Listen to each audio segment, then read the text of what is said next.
जैसा कि मैंने आपको सभी को ये बताया था कि हिस्ट्री ऑफ फिजिकल एजुकेशन, इससे अब जो है 2-3 क्वेश्चन यूजीसी नेट है और आपके यूपी टीजीटी है और आपका एस्टेट है, एनबीएस है और आपका भी जो आने वाला है एग्जाम दिसंबर में ईएमआरएस है, उससे भी क्वेश्चन आएंगे।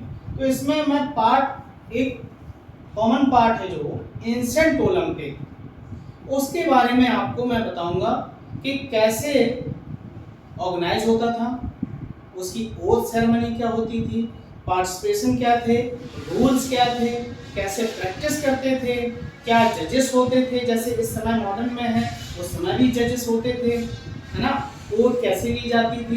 तो ये मैं पॉइंट वाइज आपको समरी करके दूंगा और ऐसा कंटेंट है ये कि आपके एग्जाम में आना ही है ये क्वेश्चन। तो मेरे साथ बने रहिए क्योंकि आप लोगों का प्यार और समर्थन ही हमको आगे लेके जाएगा, जिससे मुझे बहुत ज़्यादा ज़रूरत है, क्योंकि मैं मोटिवेट होता हूँ अपने जो देखने वाले हैं ऑडियंस से, क्योंकि अगर वो उनको सक्सेस मिलती रहेगी तो मेरा यूट्यूब चैनल बनाने का और जो मेरा पढ़ाने का कंटेंट है वो शायद मुझे और आगे लेके जाएगा।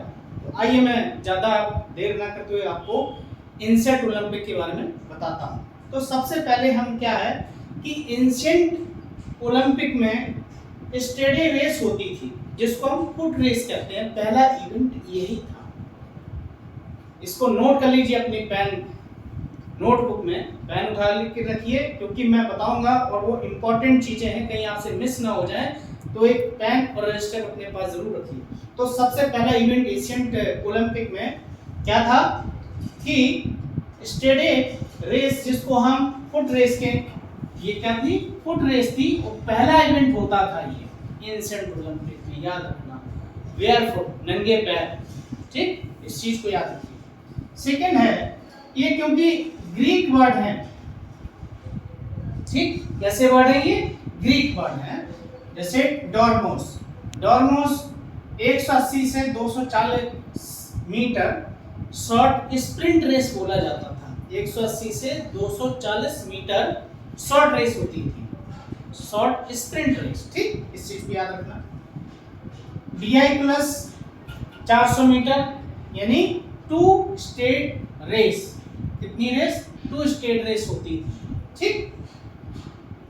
और डॉली कॉस ये 5 माइल्स रेस होती थी, यानी 5 मील की रेस होती थी, जिसको हम क्या बोलते हैं, डॉली कॉस, ठीक, ग्रीक वर्ड है, थोड़ा सा प्रोनाउंसिएशन इधर उधर भी हो जाए ना तो आप प्लीज उसको समझने की कोशिश करिएगा, है ना, इस चीज की मैं बात कर रहा हूँ, ठीक। और नेक्स्ट है आपका कौन सा, ओप्लीटोडोर्मोस, जो कि 400 मीटर एंड 800 मीटर रेस, लेकिन ये किसके साथ होती थी, इस चीज को भी मैं बता रहा हूं आपको। ये होती थी कि आपको 27 केजी का वेट लेके चलना होता था, ठीक है, 27 केजी का वेट आपको लेके दौड़ना होता था 400 और 800 मीटर रेस में, ठीक। और अगला है पैगिमेशिया, इंपॉर्टेंट टर्म है, ध्यान रखना, पैगिमेशिया यानी बॉक्सिंग, ठीक, पैगिमेशिया उसमें क्या बोला जाता था, बॉक्सर को बोला जाता था। पहले जिसको हम क्या बोलते हैं, रेसलर, ठीक है, रेसलिंग को पहले कहते थे, सॉरी, रेसलिंग को क्या कहते थे हम, पहले कहते थे। नेक्स्ट है आपका पेनिट्रेशन, ये आपका यूजीसी नेट और एमजीकेवी, ये यूजीसी नेट जून में पूछा गया क्वेश्चन है, जून 2023 में, और एमजीकेवी अभी पीएचडी का जो 2022 का एग्जाम था उसमें ये क्वेश्चन आया हुआ था, ठीक है। पेनिट्रेशन यानी रेसलिंग और boxing.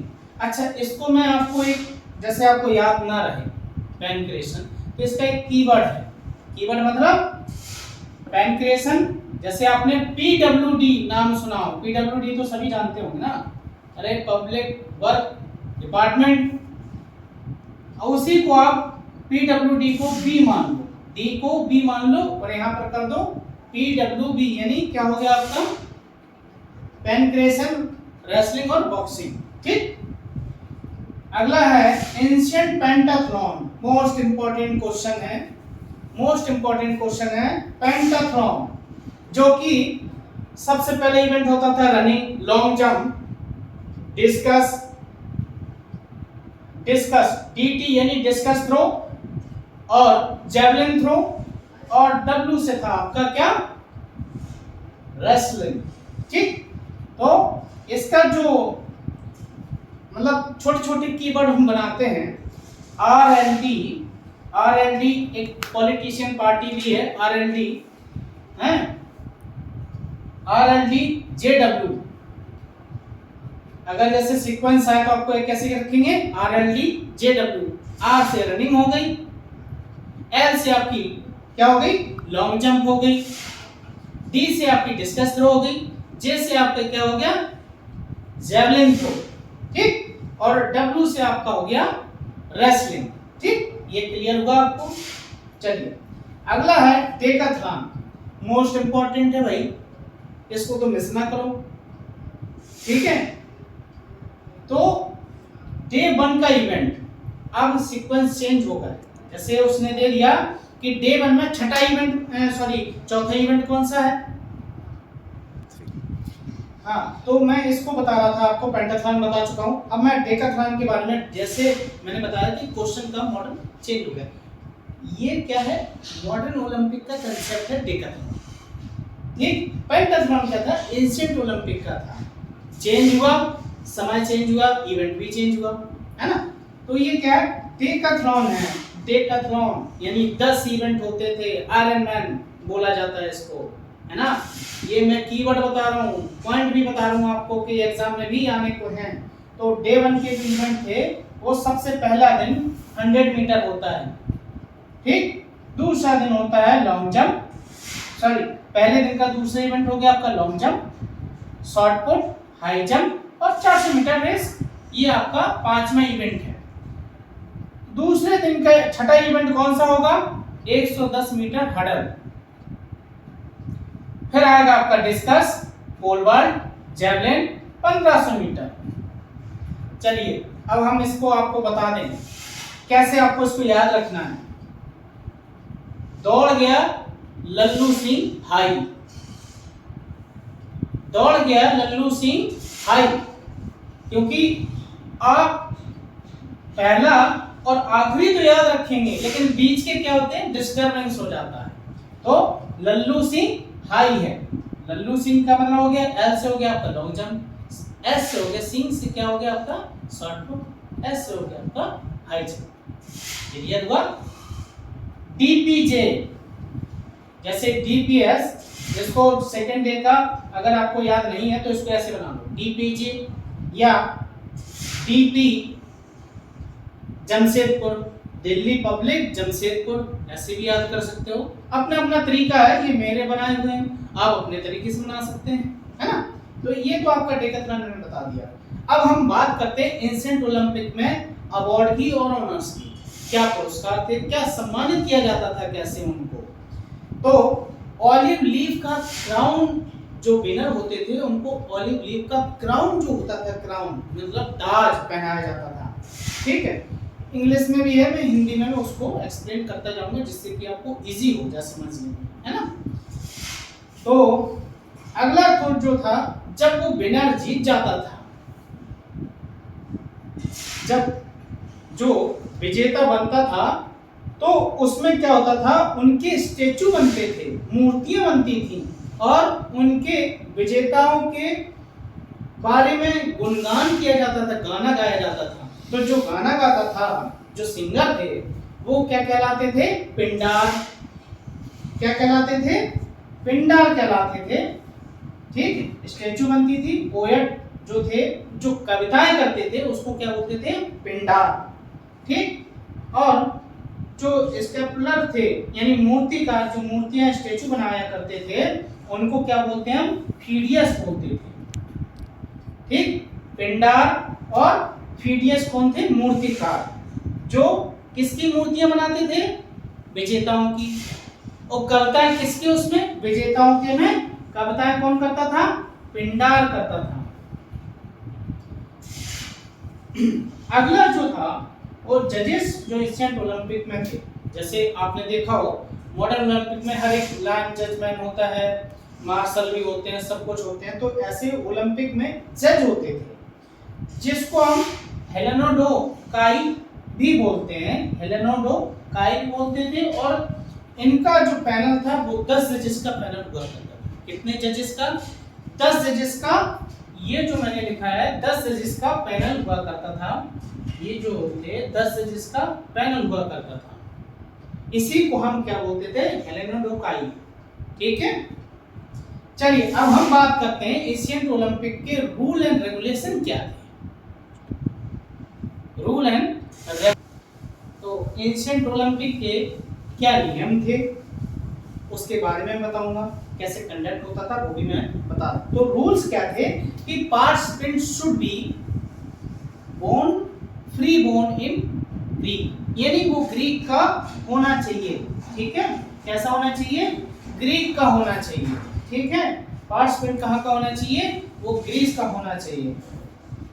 Only amateur player should be participant, only amateur player should be participant, यानी जो एमेच्योर प्लेयर थे वही इसमें पार्टिसिपेंट कर सकते थे, लेकिन इसमें कंडीशन थी कि उनका कोई भी क्रिमिनल रिकॉर्ड नहीं होना चाहिए, आपराधिक गतिविधियों में संलिप्त नहीं होना चाहिए। ठीक है, यानी कोई भी।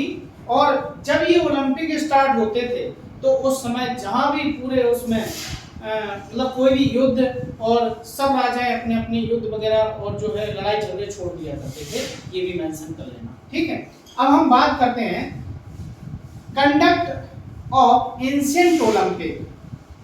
रुकिए सॉरी, इसमें अभी 2 पॉइंट और रह गए हैं कि पार्टिसिपेंट मस्ट प्रैक्टिस, पार्टिसिपेंट की जो प्रैक्टिस थी वो 10 मंथ हैं वो कहाँ होने चाहिए थे?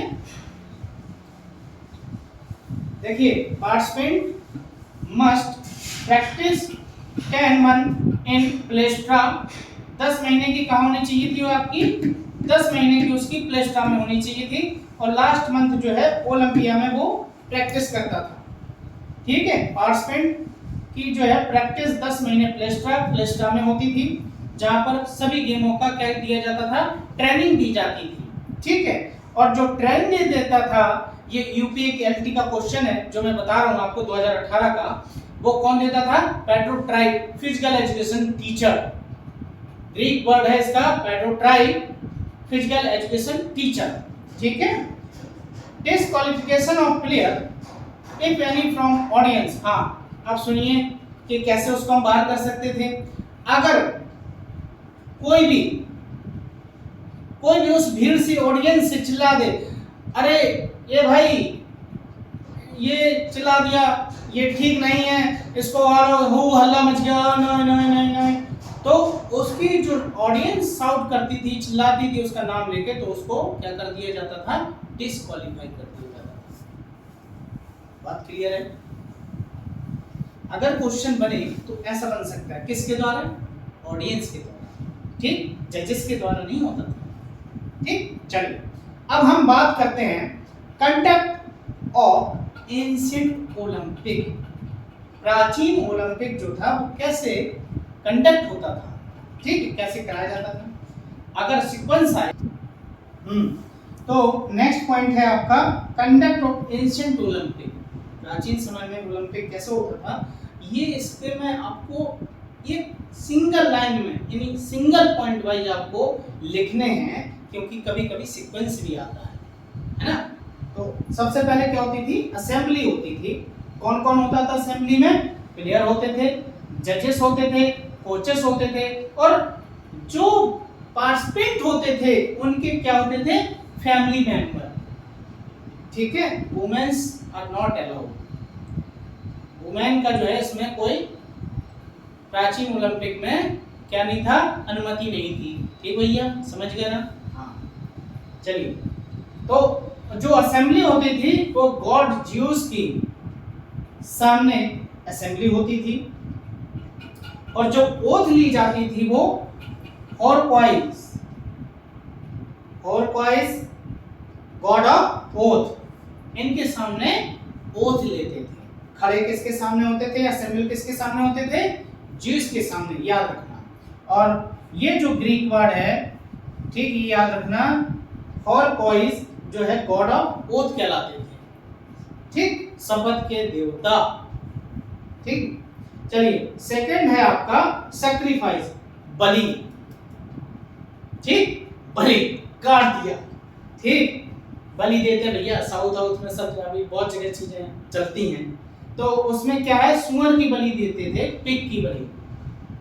ठीक, मार्च पास्ट होती थी। इसके बाद ओपनिंग सेरेमनी, हाँ इसमें पॉइंट है आपका, ये सुनने ना, हेराल्ड जो था वो अनाउंसर था, हेराल्ड जो था वो अनाउंसर था, और यही अनुमति देता था भैया कि जाओ दौड़ लो, खेल लो, कूद लो, ठीक है, गेम स्टार्ट करने की अनुमति कौन देता था? हेराल्ड। क्लियर? चलिए नेक्स्ट है आपका डेक्लाइन ऑफ एंशिएंट ओलंपिक। कब इन पे क्या प्रतिबंध लगे, क्या हुए हैं, इन चीजों के बारे में की पॉइंट है वो मैं बता रहा हूँ। तो सबसे पहले जो था 394 एडी में एक क्वेश्चन यूपीएलटी में पूछा गया भैया, समझ लो 2018 में यूपीएलटी का क्वेश्चन है 394 एडी, पीसी नहीं भैया, एडी। थ्यूडियस फर्स्ट रोमन किंग, कहाँ का था? रोम का, क्योंकि रोम नहीं चाहते थे कि इनकी सत्ता सब जगह फैले, हमारा ही राज्य रहे, हम ही सर्वे सर्वा रहे, है ना? तो ये सब चीजों के लिए थ्यूडियस फर्स्ट ने क्या किया, हम ये गेम नहीं होने देंगे, जाओ भैया। जब गेम ही नहीं हुआ है, वहां के ओलंपिया को डिस्ट्रॉय कर दिया, तो अब बचा क्या? घर में तो बैठोगे, खेलने जाओगे कहीं, है ना? चलिए, तो एंशिएंट ओलंपिक है, अभी तक जितने हुए हैं एंशिएंट ओलंपिक, वो 12 सेंचुरी और 293 अभी तक कंडक्ट हो चुके हैं। मतलब अभी तक की बात नहीं कर रहा हूँ मैं, एंशिएंट की बात कर रहा हूँ, ठीक, मेरी बात को गलत मत ले जाना। मैं कह रहा हूँ कि एंशिएंट ओलंपिक, मैंने इसीलिए एंशिएंट बोला है कि 12 सेंचुरी तक 293 कंडक्ट हो चुके हैं। ठीक, एक क्वेश्चन आता है, मीलो का आपने नाम सुना हो, जब भी वो इंटर करता था ओलंपिक में, एक रेसलर था, कौन था? रेसलर था, ग्रीक का था, और कितने टाइम का विनर रहा ये? 6 टाइम इसने पार्टिसिपेट किया और 6 टाइम ये विनर रहा। ये भैंसे को अपने कंधे पे लेके चलता था ऐसे डोले सोले बना के, आजकल तो लोग पता नहीं क्या करके बनाते हैं, वो भैंसे को अपने कंधे पे रख के लेके इंटर करता था ग्राउंड में, तो उसके जैसा कोई भी ऐसा रेसलर नहीं था। ठीक, मीलो ऑफ कार्टून, ठीक, मीलो नाम आता है ज्यादातर आपका, ये इंपॉर्टेंट है, मीलो और रेसलर और 6 टाइम। ये जो मैं सर्कल कर रहा हूं ना, क्वेश्चन ऐसे ही बनेगा, देख लेना। First winner of foot race Coroebus, ये याद रखना, कॉर्वस। और कितनी थी डिस्टेंस, ये भी याद रख लेना भैया, मिलेगा नहीं, बहुत कम मिलेगा, 192.72 मीटर की डिस्टेंस को कवर की थी, पहला विनर यही था। चलिए अब हम बात करते हैं हेरा की। हेरा कौन थी? प्रीस्ट थी, गॉडेस। ठीक, ये क्या थी? जैसे भगवान थे वैसे हेरा एक गॉडेस थी, जो कि 6 सेंचुरी बीसी में कौन इसके उसमें सम्मान में गेम होते थे। 6 सेंचुरी बीसी में हेरा गेम्स बोला जाता था। ठीक है, इसी के नाम से ये गेम क्या होते थे? कंडक्ट होते थे। चलिए अगली हम बात करते हैं हिपोडोमिया, इंपॉर्टेंट है भैया, नोट कर लेना। Group of 16 womens, group of 16 womens, Hippodamia. हाँ, लेकिन जो टेम्पल ऑफ हेरा में प्रीस्ट होती थी, पुजारिन होती थी, वही केवल गेम्स को देख सकती थी। ठीक भैया, इसको भी देख लेना है। हिपोडोमिया ये क्या थी, ग्रुप ऑफ 16 वुमेन, जो कि क्या थी, एंशिएंट ओलंपिक में क्या थी, एडमिनिस्ट्रेटर थी, प्रशासक थी भैया। ठीक है, चलिए, तो ये थी जो मैंने आपको इतने इंपॉर्टेंट चीजें, जो कि कम समय में मैंने इंपॉर्टेंट चीजें आपको बताई हैं, और ये इसीलिए मैंने बताया कि आपके जो एग्जाम है वो पूछा जाएगा। ऐसा नहीं है मैं केवल वीडियो बना के आपके लाइक और शेयर मतलब कि सब्सक्राइबर बढ़े, ऐसा कुछ नहीं है। लेकिन हाँ, अगर आपका सहयोग रहेगा और ऐसे आप हमारे साथ बने रहेंगे, अपना प्यार दिए रहेंगे, तो मैं 100% आपसे गारंटी ले रहा हूँ कि फिजिकल एजुकेशन में ऐसे ऐसे कंसेप्ट लाऊंगा और डिजिटल बोर्ड के साथ आऊंगा, और नॉमिनल फीस में मैं उसको लाइव और YouTube पे भी पढ़ाऊंगा, वीडियो YouTube पे भी डालूंगा कंसेप्ट, और हर एक स्टेट का आपको सेट एग्जाम सॉल्व भी मिलेगा, और आपको MCQ PDF वो भी मैं प्रोवाइड कराऊंगा। बस आपसे निवेदन है कि जितना हो सके उसको आप लाइक और शेयर सब्सक्राइब करिए, आप अपने व्यू बताइए, जिससे कि मैं और आने वाले समय में अच्छे अच्छे वीडियो भी बना के आपको आपके एग्जाम व्यू और पॉइंट से आपको मैं वीडियो दे सकूं। तो आप हमारे साथ बने रहिए। जय हिंद साथियों, बेस्ट ऑफ लक कि 2024 में सभी के पास जितनी मेहनत कर रहे हैं, हार्डवर्क कर रहे हैं, लगे हुए हैं, उन सबको नौकरी मिले, फ्यूचर उनका है ब्राइट। तो जय हिंद साथियों, इसी के साथ मैं जितेंद्र तिवारी, आप सभी का बहुत बहुत धन्यवाद।